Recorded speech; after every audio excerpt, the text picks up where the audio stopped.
everyone, very warm welcome to this YouTube channel that is Easy Approach to Bio. I hope all of you are doing great. So guys, as you know, we are discussing organelles and today we will discuss about our third organelle that is Golgi apparatus. इससे पहले we have discussed about nucleus as well as ER. I hope you are clear with the concept of nucleus as well as ER. So guys किसी भी previous video से related आपको कोई भी doubt होता है तो आप मुझे कमेंट सेक्शन में पूछ सकते हैं और आप मेरा टेलीग्राम चैनल भी ज्वाइन कर सकते हैं और वहां पे मुझे पर्सनली कांटेक्ट भी कर सकते हैं. गाइज इन वीडियोस को जरूर देखते रहिएगा सीरीज में सो दैट आपको कनेक्टिविटी में प्रॉब्लम ना आए. ठीक है, आज हम थर्ड ऑर्गेनेली के बारे में डिस्कस करेंगे that is Golgi apparatus. So let's start. Golgi apparatus क्या है? गोल्जी apparatus एक ऑर्गेनेली है जो यूकैरियोटिक सेल में प्रेजेंट होती है. ठीक है, this is the structure of Golgi apparatus. ये एक स्टैक लाइक स्ट्रक्चर होता है जो कि आपकी एंडोमेम्ब्रेन सिस्टम का बहुत ही इंपॉर्टेंट पार्ट है. Let's start with the introduction first. Golgi apparatus जो है उसको डिस्कवर किया गया था 1897 में by an Italian physician Camillo Golgi. And Golgi apparatus को हम गोल्जी बॉडी और गोल्जी कॉम्प्लेक्स भी बोलते हैं. ये एक सिंगल मेम्ब्रेन बाउंड ऑर्गेनेली होती है जो कि एक बहुत ही इंपॉर्टेंट पार्ट है एंडोमेम्ब्रेन सिस्टम का. एंडोमेम्ब्रेन सिस्टम की वीडियो ऑलरेडी अपलोडेड है चैनल पे. आई होप आपने वो वीडियो देखा होगा एंड एंडोमेम्ब्रेन सिस्टम का जो कॉन्सेप्ट है वो आपको क्लियर होगा. ठीक है, अब आपको समझ में आ रहा होगा कि क्यों गोल्जी apparatus एक इंपॉर्टेंट पार्ट है एंडोमेम्ब्रेन सिस्टम का. ये देखिए, ये जो है ये एक स्ट्रक्चर है सेल का. ये मैंने इसलिए रखा है यहाँ पे ताकि आप देख पाए कि गोल्जी apparatus की एग्जैक्ट लोकेशन कहाँ पे है. ये एनिमल सेल है. ठीक है, एंड इससे पहले हमने न्यूक्लियस के बारे में डिस्कस किया था और प्रीवियस वीडियो में हमने एंडोप्लाज्मिक रेटिकुलम भी डिस्कस कर लिया था. आज हम मूव कर रहे हैं अपनी थर्ड ऑर्गेनेली पे that is Golgi apparatus. You can see the location of Golgi apparatus. The Golgi apparatus present in the cytosol in continuation with the endoplasmic reticulum. ठीक है, ये जो आपको सैक लाइक स्ट्रक्चर दिख रहा है ये है आपका गोल्जी apparatus. ये बहुत ज्यादा स्टैक्स है, स्टैक्स बाउंडेड है, 8 to 9 स्टैक्स बाउंडेड होते हैं और फिर ये एक कॉम्प्लेक्स बनाते हैं जिसको हम बोलते हैं गोल्जी apparatus. ठीक है, अब हम गोल्जी apparatus के स्ट्रक्चर पे फोकस करते हैं. We are done with nucleus, we are done with endoplasmic reticulum. Now we are moving towards the Golgi apparatus. Golgi apparatus में क्या होता है? गोल्जी apparatus में 5 to 8 flattened membrane bound sacs present है जिसको हम बोलते हैं सिस्टर्ने. ये जो आपको दिख रहे हैं ये जो सैक्स है ये फ्लैटेंड एक फ्लैट सैक्स है. 5 to 8 इस तरीके से बाउंड होते हैं और उस पूरे कॉम्प्लेक्स को हम बोलते हैं सिस्टर्ने. ठीक है, लेकिन अगर हम सिर्फ एक स्टैक की बात करें यानी कि मैं सिर्फ एक स्टैक को उठाऊं तो उस स्टैक को हम बोलेंगे या गोल्जी स्टॉक या डिक्ट्योजोम्स. आपको डिफरेंस क्लियर रखना है. सिस्टर्ने क्या है और डिक्ट्योजोम क्या है, बहुत कंफ्यूजन होता है इसमें. सिस्टर्ने हम पूरे कॉम्प्लेक्स को बोलेंगे. जब हम 5 to 8 स्टैक्स हम बोलेंगे कि इकट्ठे बाउंडेड फॉर्म में प्रेजेंट है तब हम बोलेंगे वो है सिस्टर्ने. लेकिन जब हम सिर्फ एक स्टैक की बात करेंगे यानी if we talk about one stack of cisternae then we call it as a dictyosome. Right, अब जो सिस्टर्ने का नंबर है ये बिल्कुल ऐसे नहीं है कि 5 to 8 ही प्रेजेंट होंगे. इनका नंबर वेरी करता है सेल टू सेल. किसी में ज्यादा हो सकता है, किसी में कम भी हो सकता है. तो सेल टू सेल इनका नंबर वेरी करता है, इनकी शेप भी वेरी करती है एंड इनके साथ एसोसिएटेड कुछ वेसिकल्स प्रेजेंट होते हैं. इन वेसिकल्स का क्या काम है? ये देखिए, ये जो राउंडेड स्ट्रक्चर है ये है वेसिकल्स. ये वेसिकल्स क्या काम है? प्रीवियस वीडियो में हमने डिस्कस किया था कि वेसिकल्स क्या करते हैं, प्रोटीन को लेके आते हैं या प्रोटीन को उनकी डेस्टिनेशन पे छोड़ देते हैं या पहुंचा देते हैं. ठीक है, तो इनमें प्रोटीन बाउंडेड फॉर्म में आता है, यहाँ पे फ्यूज होता है और उसके बाद ट्रांसपोर्ट होता है. वेसिकल मेडिएटेड ट्रांसपोर्ट होता है मोस्टली प्रोटीन का, ये आपको याद रखना है. गोल्जी जो स्टॉक है यानी कि गोल्जी apparatus है या सिस्टर्ने है, उनके अंदर दो डिस्टिंक्ट फेजेस होते हैं, cis phase and trans phase. Cis phase को हम अर्ली फेज बोलते हैं एंड ट्रांस फेज को हम मेच्योरिंग फेज बोलते हैं या लेट फेज बोलते हैं. ये जो सिस फेज है यहाँ से प्रोटीन जो है वेसिकल मेडिएटेड फॉर्म में ट्रांसपोर्ट होती है ये जो फेज है, यहाँ पे जो स्टैक्स प्रेजेंट है, यानी कि जो बीच वाला पोर्शन है, मिडल पोर्शन है, उसको हम मीडियन फेज भी बोलते हैं। कहीं कहीं वो मेंशन होता है, कहीं कहीं मेंशन नहीं होता, आपको याद रखना है। सिस फेज मतलब कि बिल्कुल इंटीरियर वाला फेज जो न्यूक्लियस की तरफ प्रेजेंट होगा। फिर आता है वो मीडियन फेज में, ये जो स्टैक्स लाइक स्ट्रक्चर जो मिडल में प्रेजेंट है वो है मीडियन फेज। और उसके बाद आता है आपका जो पोस्टीरियर पोर्शन होता है, जो कनकेव शेप में होगा, वो होता है ट्रांसफेज, जहां से प्रोटीन का एक्सपोर्ट होता है, उसको फर्दर ऑर्गेनेली में प्रॉपर तरीके से मॉडिफाई करने के बाद उस ऑर्गेनेली में पहुंचाया जाता है। ठीक है, ये था structure of Golgi apparatus. Hope the structure is clear to you, right? Okay, let's talk about the organisation of Golgi apparatus. Golgi apparatus organised कैसे है, ये देखिए। यहाँ ये एक बहुत ही क्लियर इमेज है गोल्जी apparatus की। यहाँ पे ये देखिए, ये है सिस फेज, बिल्कुल अर्ली फेज, जो बिल्कुल जहां से ट्रांसपोर्ट वेसिकल आएगा, इनकमिंग ट्रांसपोर्ट वेसिकल। फिर ये आपका इतना पोर्शन आ जाता है मीडियन फेज का। एंड ये जो आपका लास्ट वाला पोर्शन है, यानी कि लास्ट के कुछ सैक्स प्रेजेंट होते हैं, उनको हम बोलते हैं ट्रांसफेज। यहाँ देखिए, ये ट्रांसफेज से वेसिकल जो है रिलीज हो रहा है, जिसको हम सिक्रीटरी वेसिकल बोलेंगे, ये देखिए। एंड यहाँ पे ये वेसिकल यहाँ पे प्रोटीन को लोड करके किसी डेस्टिनेशन पे लेके जा रहा होगा। ठीक है, होता क्या है देखो, morphologically the Golgi is composed of flattened membrane enclosed sacs, जिसको हम बोलते हैं सिस्टर्ने एंड एसोसिएट वेसिकल्स।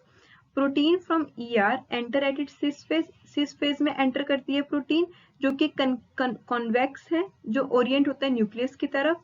और उसके बाद ट्रांसपोर्ट होती है गोल्जी apparatus के थ्रू, यानी कि उसके मीडियन फेज से, एंड देन एक्सपोर्ट हो जाती है कॉनकेव यानी कि ट्रांस फेज के थ्रू। जैसे वो पास करती है गोल्जी से, प्रोटीन मॉडिफाई होती है, सॉर्ट होती है, ट्रांसपोर्ट होती है इवेंचुअल डेस्टिनेशन की तरफ विद इन द सेल। अब देखिए, अब इसकी हम प्रोसेसिंग के बारे में पढ़ते हैं। अब प्रोटीन ऐसे नहीं है कि बिल्कुल आई और गोल्जी apparatus में गई और उसके बाद ट्रांसपोर्ट हो गई, ऐसे नहीं होता। प्रॉपर प्रोटीन को लेके आया जाता है, वेसिकल मेडिएटेड ट्रांसपोर्ट कराया जाता है। उस प्रोटीन की प्रॉपर तरीके से मॉडिफिकेशन की जाती है, उसके ऊपर फॉस्फोराइलेशन की जाती है, ग्लाइकोसाइलेशन यानी कि शुगर मॉइटीज का एडिशन किया जाता है, उसको प्रॉपर तरीके से पैक किया जाता है, और फिर उसको ट्रांसफेज के थ्रू वेसिकल मेडेड फॉर्म में प्रॉपर तरीके से पैक करने के बाद उसको ट्रांसपोर्ट किया जाता है उसकी प्रॉपर डेस्टिनेशन पे। ठीक है, अब यहाँ पे देखिए, ये जो स्ट्रक्चर है, अगर आप थोड़ा ध्यान से देखेंगे, ये जो स्ट्रक्चर है, ये है एंडोप्लाज्मिक रेटिकुलम का, जो हमने पढ़ा था पहले। आपको याद होगा, एंडोप्लाज्मिक रेटिकुलम में भी हमने एक बहुत ही इंपॉर्टेंट फंक्शन पढ़ा था, प्रोटीन सॉर्टिंग का, कि एंडोप्लाज्मिक रेटिकुलम प्रोटीन सॉर्टिंग करवाता है, प्रोटीन फोल्डिंग करवाता है, और प्रोटीन का मॉडिफिकेशन करवाता है। यहाँ पे भी प्रोटीन का प्रॉपर तरीके से पैक होता है वेसिकल फॉर्म में, और फिर एक्सपोर्ट होता है।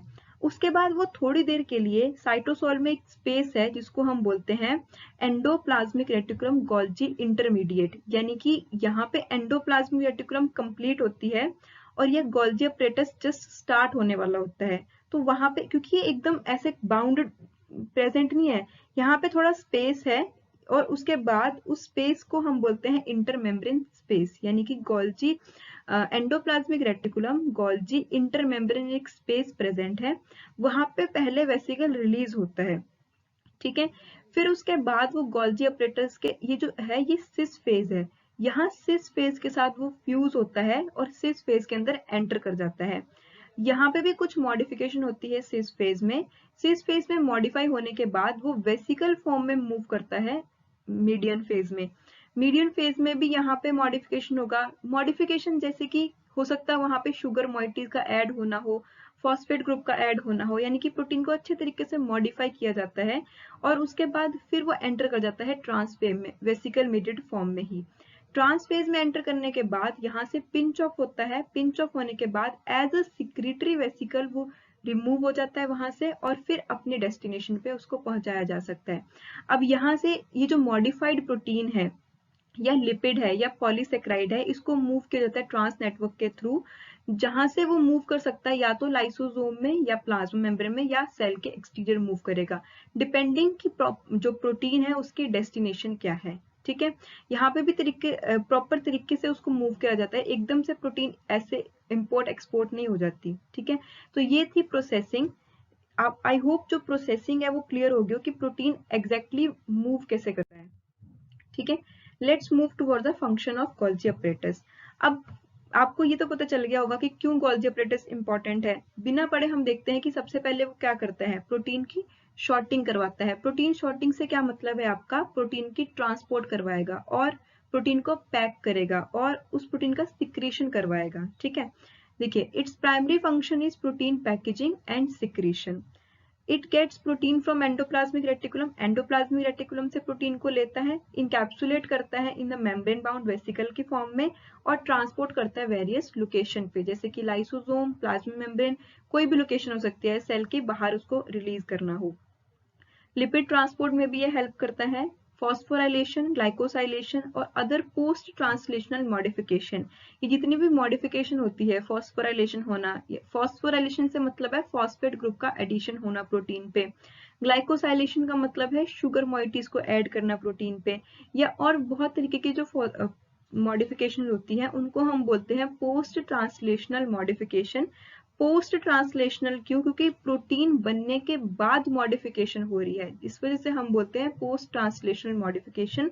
और कुछ एंजाइमेटिक प्रोसेसिंग होती है जो गोल्जी अपरेटस में की जाती है। That's why Golgi apparatus is an important organelle of our endomembrane system.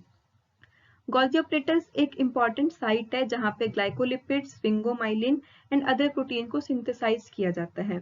देखिए ऑर्गेनेलिज को पढ़ने का, क्यों हम ऑर्गेनेलिज को पढ़ते हैं, आपकी बॉडी में प्रोटीन बहुत ही इंपॉर्टेंट रोल प्ले करता है। अब उन प्रोटीन्स, अगर प्रोटीन का सिंथेसिस किसी एक पार्ट में होता है तो उन प्रोटीन को हमें प्रॉपर डेस्टिनेशन पे पहुंचाना बहुत जरूरी होता है ताकि वहां जाके वो प्रॉपर तरीके से फंक्शनिंग कर सके। ठीक है, अब देखिए ग्लाइकोलिपिड, स्फिंगोमाइलिन, ये सब किसके पार्ट है, प्लाज्मा मेम्ब्रेन, ये सब प्रोटीन्स है। प्लाज्मा मेम्ब्रेन क्या है, प्रोटीनिशियस नेचर में है। ठीक है, लिपिड्स का सिंथेसिस होना, कोलेस्ट्रॉल का सिंथेसिस होना, ये सब अलग अलग ऑर्गेनेलिक्स में होता है। इस वजह से हम हर ऑर्गेनेली को डिटेल में पढ़ते हैं कि पता चल सके कौन सी ऑर्गेनेली कहाँ पे सिंथेसाइज होती है। ठीक है, अब देखिए हमने जब ईआर पढ़ा था तो वहां पे हमने देखा था कि जो ईआर में जो स्मूथ एंडोप्लाज्मिक रेटिकुलम है वो लिपिड्स को सिंथेसाइज करने में हेल्प करता है। सिंथेसाइज तो हो गई लिपिड वहां पे, अब प्लाज्मा मेम्ब्रेन में आपको पहुंचानी भी तो पड़ेगी लिपिड, क्योंकि वहां पे उसकी फंक्शनिंग तो प्लाज्मा मेम्ब्रेन में है। फिर इस वजह से प्रोटीन ट्रांसपोर्ट या प्रोटीन शॉर्टिंग की जाती है जो एंडोमेम्ब्रेन सिस्टम में के थ्रू मूव करती है अपनी वेरियस डेस्टिनेशन पे। दैट्स वाई हम हर ऑर्गेनेली को बहुत डिटेल में पढ़ रहे हैं ताकि हमें पता चल सके कि कौन सी प्रोटीन कहाँ सिंथेसाइज होगी और उसके बाद उसको हम कैसे उसके डेस्टिनेशन पे पहुंचाएंगे। So guys, that's all about today's lecture. I hope the lecture is useful to you. And if you like my lecture, don't forget to like, share and subscribe this channel. And guys, also do join my Telegram channel also, so that you can get the updates of the upcoming videos. As well as some questions also we will discuss there, so that you can get the clarity of concepts. And thank you so much guys. See you in the next video. Thank you so much.